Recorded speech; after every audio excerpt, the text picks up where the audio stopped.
Hi, I'm Zeb Baccelli, the Vice Chair of the American Solidarity Party, here to talk about where we've been and where we're going.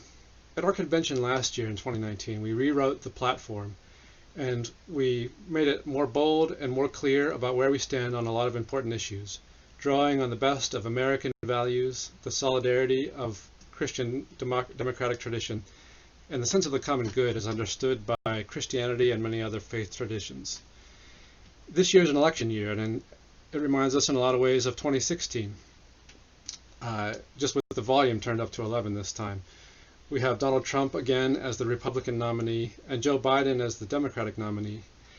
And over the last 4 years, and especially this year, with the two major crises that have hit America, the coronavirus pandemic and the uprising against police brutality and racism in America, we've seen just how bad the failure of leadership in our country has been, everywhere from the municipal level all the way to the federal government. Our president has failed to pull the country together and to lead us in our response to this virus, and that's ended up costing America probably tens of thousands of lives who need not have died from that disease. And state and municipal leaders have been no better, both sides trying to use this crisis as political leverage against each other rather than trying to put American lives first and working together to solve and address this crisis and inspire confidence.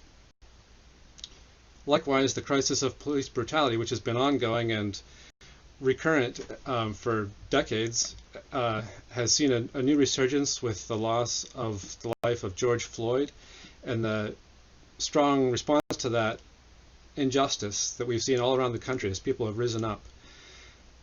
And this crisis of police brutality has occurred under mayors of cities who are mostly Democrats, in states that have both Democrat and Republican governors, and under an administrations that have been both Democratic and Republican.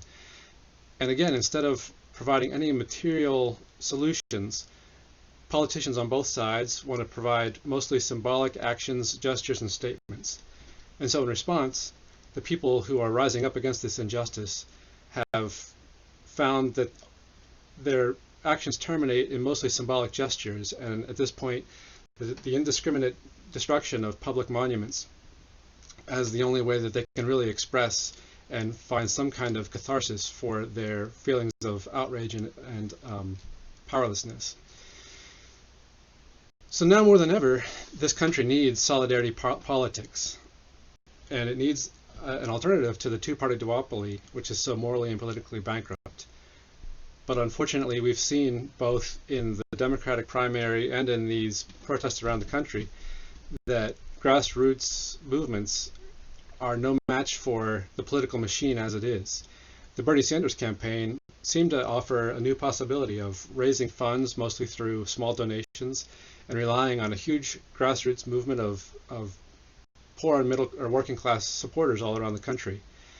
But all of a sudden that campaign was destroyed by the party machine, which chose Joe Biden, probably the worst campaigner, barely actually capable of running a campaign, to be their front person, and immediately basically ended the election by consolidating around him. Biden happens to be the most pro-business, pro-war, and pro-tough-on-crime Democrat who's been nominated in decades. The only things that he happens to be quote-unquote progressive on is being the most pro-choice, most pro-gender ideology candidate that the Democrats have ever put up. And so a lot of Americans are going to be more dissatisfied than ever at this choice between Donald Trump, who has proven to be completely incapable of leading a response to a real crisis, and Joe Biden, who seems to be incapable of even running a campaign, and whose positions are even further from what we consider solidarity values than any Democrat we've seen, at least in this century. So what do we do if grassroots politics seems to be thwarted, and if the major parties are offering us terrible choices? What do we do? Well, there's only one thing we can do, and that's tell the truth.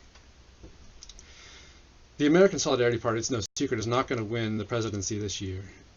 We're a small party. We're just getting started. We're not going to win any other offices this year either.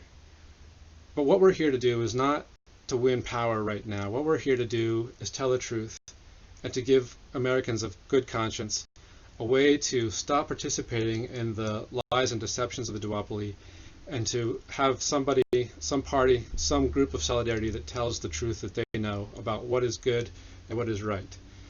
We're going to tell the truth about capitalism, tell the truth about racism, tell the truth about human dignity, about life in the womb, about peace.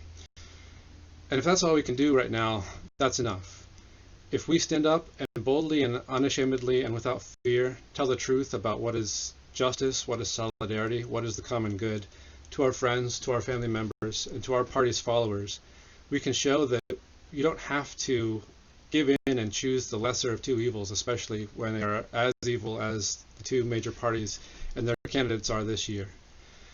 So we're happy to stand up and stand proud, even as small as we are at this point. And as we're going into this 2020 convention, I thank everybody who's joined us, all of the speakers who are going to tell their truth this weekend, all the delegates who are going to help the party become more bold and more active in spreading the truth of solidarity politics in America. Thank you.